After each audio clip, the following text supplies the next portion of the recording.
transformateur de la justice.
Chers amis panafricains, chers amis du Tchad, un an s'est passé. Un an s'est passé, j'ai attendu ce moment. Et j'imagine, vous aussi, vous avez attendu ce moment. Vous m'avez manqué.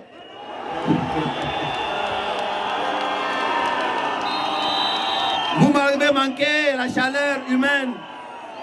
La chaleur humaine de cette emblématique place du balcon de l'espoir m'a manqué et nous a manqué.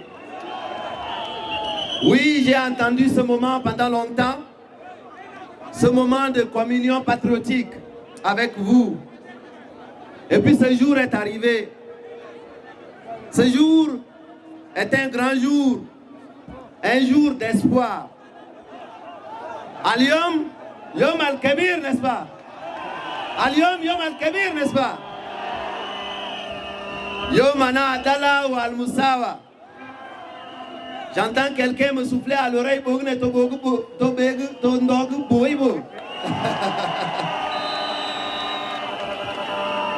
Nous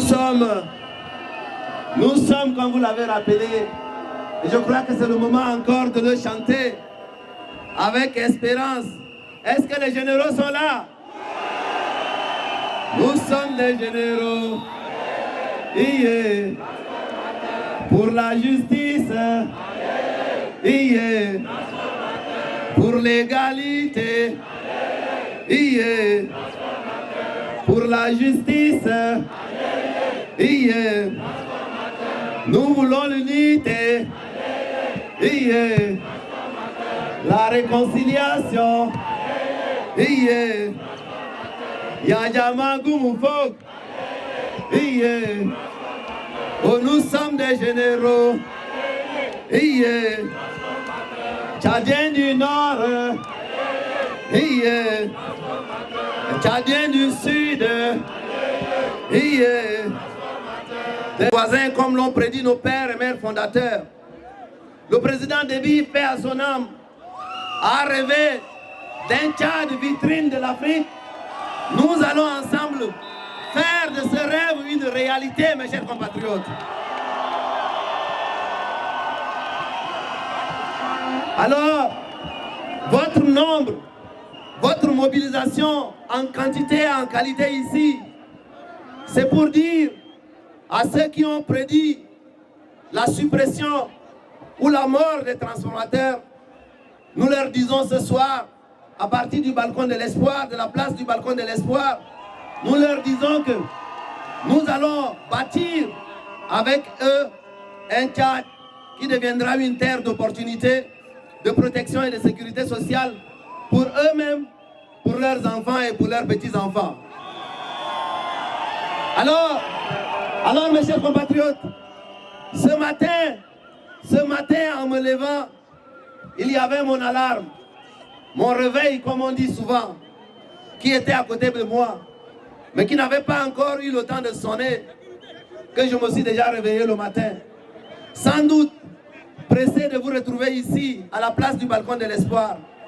Vous voyez, ce sentiment que vous avez à la veille des fêtes, ce sentiment que vous aviez quand vous étiez enfant et qu'on vous donnait un cadeau que vous deviez ouvrir le matin, probablement c'est ce sentiment-là qui m'a animé. Parce que toute la nuit, j'ai pensé à ce moment de retrouvailles avec vous, un an plus tard.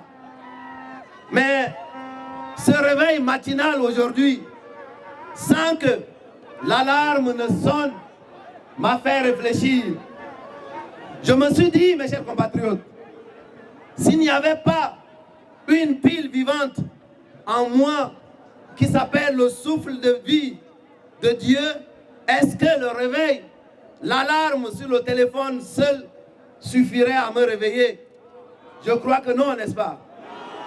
Car si l'alarme d'un téléphone pouvait à lui seul réveiller une personne, alors nos morts pouvaient être réveillés par les alarmes que nous avons dans nos téléphones.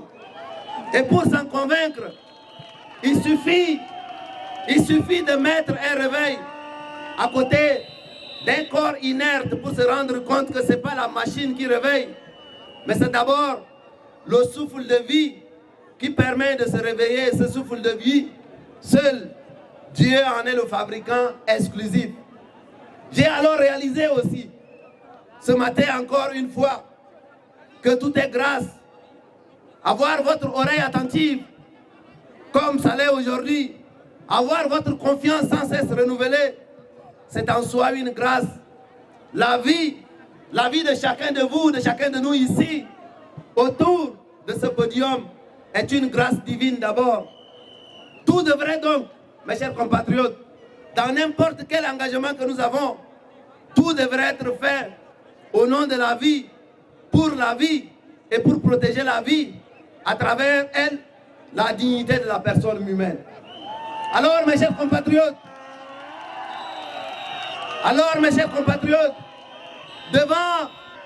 devant ce Dieu si grand, le seul qui fabrique le souffle de la vie, j'ai eu envie ce matin encore de me mettre à genoux, comme ce 3 novembre, rentrant dans ce beau pays qui nous a donné en héritage, et lui dire merci. Merci de vous avoir gardé. Merci de vous avoir pris en garde.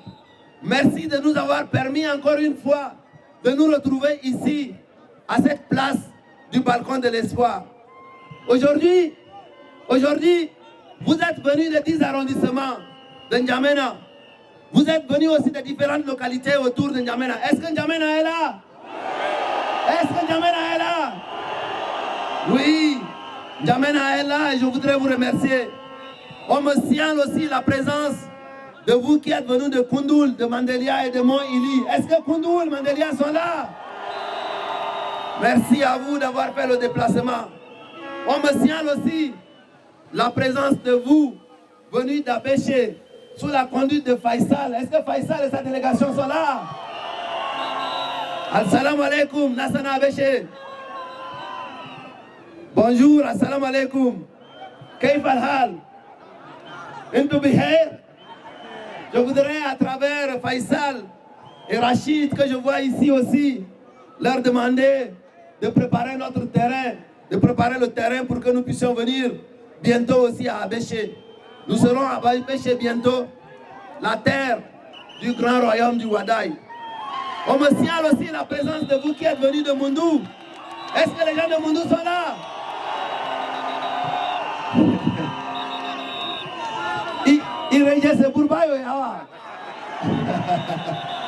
Merci à vous d'être là. On me dit que Moundou est là. On me signale aussi que certains de nos camarades sont venus du Mayo Kébi. Est-ce que le Mayo Kébi est là? Là, Sanab Bongor, Gaïdinwa. Salam Girgit. Anila Louti Kouratinen, ma fille. Merci à vous d'être là. Même quand j'étais hors du pays, les gestes et les attitudes et les engagements de Bongor me sont parvenus. Vous n'avez pas voulu attendre sur place. Au travail.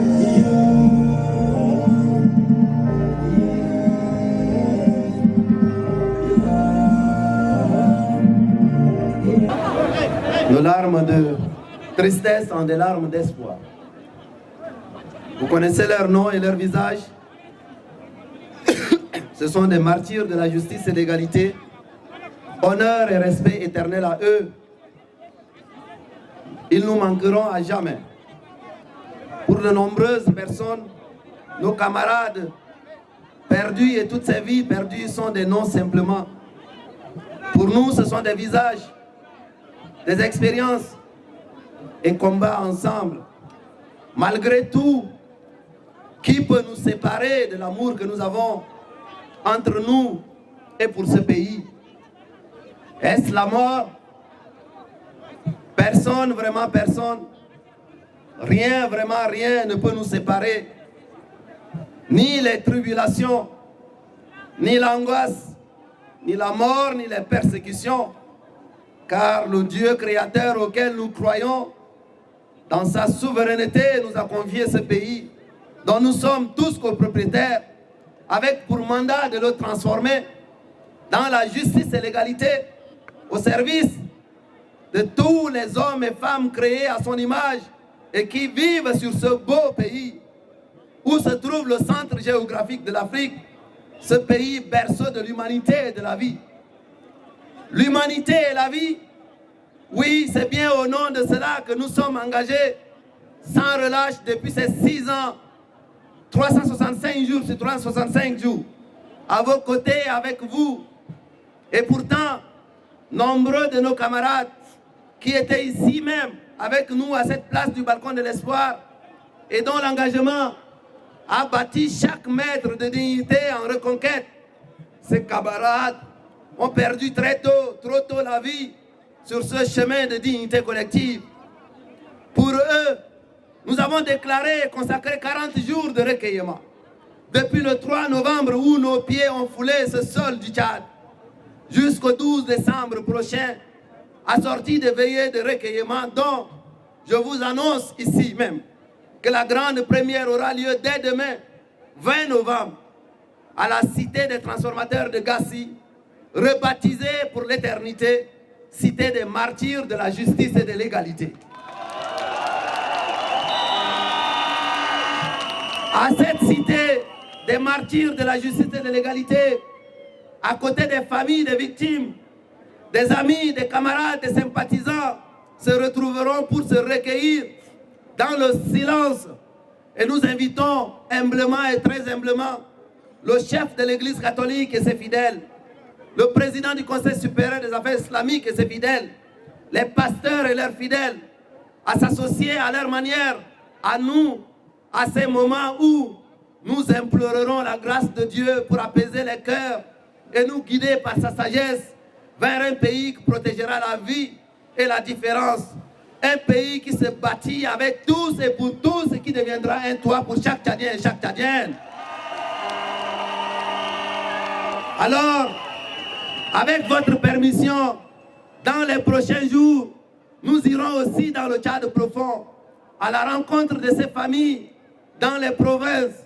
Ce sera l'occasion pour nous aussi de continuer à faire le deuil. Merci à Dieu, sans le souffle de qui personne parmi vous ici, docteur ou clandoman ou denemoso, ingénieur ou juriste, n'aurait pas programmé son réveil et sa vie, n'est-ce pas? Ceux qui ont perdu la vie, ça aurait pu être vous, ça aurait pu être nous. Dans ces moments durs, nous devons regarder l'avenir avec espérance et je ne jamais confondre notre quête de justice avec une quête de vengeance. Gravez ceci dans votre cœur, mes chers compatriotes. La justice n'est pas la vengeance. Ce Dieu de justice, assis sur son trône, a bien voulu faire que malgré ces douleurs dans nos cœurs, eh bien nos cœurs collectifs se soient transformés et que les intelligences soient ouvertes pour nous permettre de nous asseoir malgré tout à la table de la réconciliation qui permettra de construire un Tchad de justice et d'égalité, un Tchad pour tous et avec tous. Et parce que, après Dieu, c'est le peuple, ce peuple que vous représentez en miniature, je voudrais dire merci à vous, peuple résilient, peuple qui a trop souffert, mais qui a compris aussi qu'un adversaire politique n'est pas un ennemi.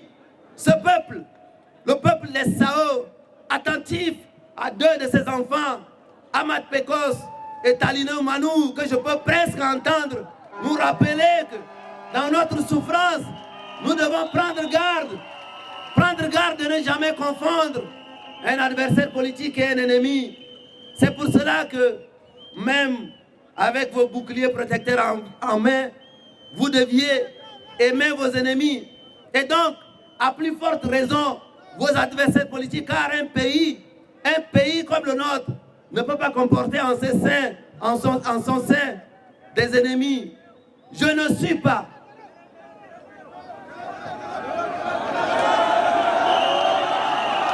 Merci. Merci. Je disais, un peuple ne peut pas comporter en son sein des ennemis. Et c'est pour cela que je voudrais rappeler ici que quand le chemin est dur, seuls les durs doivent tracer le chemin. Vous vous souvenez, n'est-ce pas? Vous, ce peuple brave et résilient, vous attendez de nous, vos serviteurs, de trouver ensemble des solutions à l'essentiel de notre vie. Nous n'avons jamais été un ennemi pour le président de transition, le général Mahamat, et nous ne le serons jamais. Et de la même manière, nous n'avons jamais été un ennemi pour le président Déby, paix à son âme, et nous ne le serons jamais. Et je sais que chacun de vous ici n'a jamais identifié qui que ce soit comme son ennemi. Sachez que nous sommes sortis pour la justice et pour l'égalité, pour porter votre voix. Et nous sommes rentrés aujourd'hui avec cette même conviction et cette même détermination pour nous battre afin que la justice et l'égalité deviennent la réalité dans ce pays qui est le nôtre. Alors en venant, permettez-moi, après vous avoir dit merci, merci pour votre accueil, merci de vous être mis à genoux pour nous, merci d'avoir contribué à votre manière, merci pour les jours et les nuits que vous avez passés, des chaînes, je dirais, d'espérance que vous avez montées. Vous êtes devenus, pendant que nous portions votre voix à l'international, les gardiens du temple. Et donc, merci éternel à vous. Mais avec votre voix, avec votre force qui est plus grande que la mienne, que les nôtres, permettez-nous que de cette place du balcon de l'espoir, nous puissions dire merci aussi à l'ensemble des pays voisins du Tchad, pays plus lointains, qui ont accueilli vos camarades, vos serviteurs qui sont là, qui nous ont accueillis. Je voudrais leur dire merci à ceux qui les ont accueillis depuis qu'ils sont sortis du pays le 20 octobre 2022.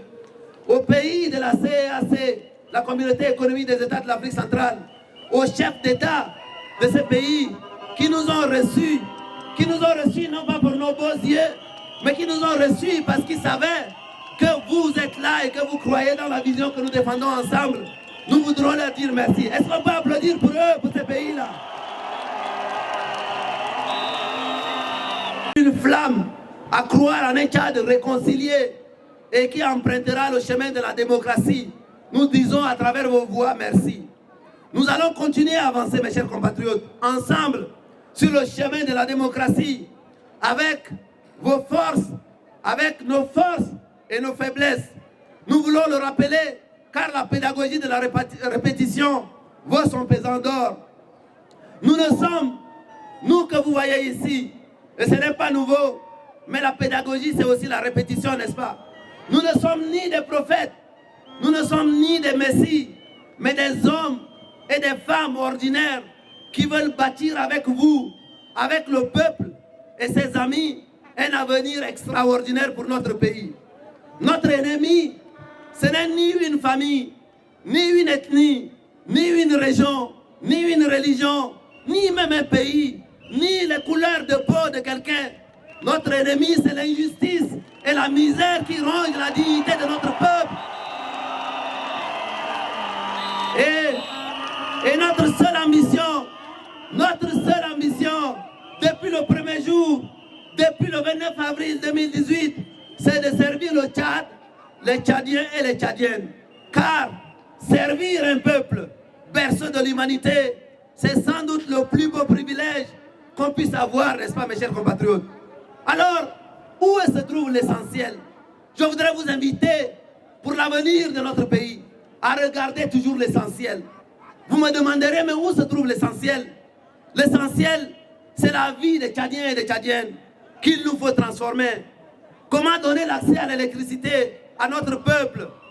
Des solutions existent et les transformateurs ont des solutions à mettre sur la table de la République. Comment construire dans chaque village une école et réaliser un programme gouvernemental de type un village, une école pour faire de l'éducation des enfants de la République la première priorité et faire de l'intelligence artificielle un outil d'accélération de la grandeur de notre jeunesse abondante, innovante et talentueuse qui ne demande qu'à être valorisée. Comment réaliser le programme de vie, un village, un centre de santé, un village, une industrie de transformation des produits de première base? Oui, des solutions existent et les transformateurs ont des solutions à mettre sur la table. Oui, un village, une route d'accès pour évacuer les produits vers des souks. Oui, c'est possible et des solutions existent et les transformateurs ont des solutions à mettre sur la table. Un jeune chômeur, une opportunité dans un pays dont moins de 10% de la population a plus que le BPC. C'est possible et les transformateurs ont des solutions à mettre sur la table. Oui, c'est possible. Comment transformer l'économie pour juguler cette cherté de la vie où le prix de l'huile, le prix du sucre, le prix de la farine a été multiplié par 3 pendant que le revenu des Tchadiens n'a jamais augmenté?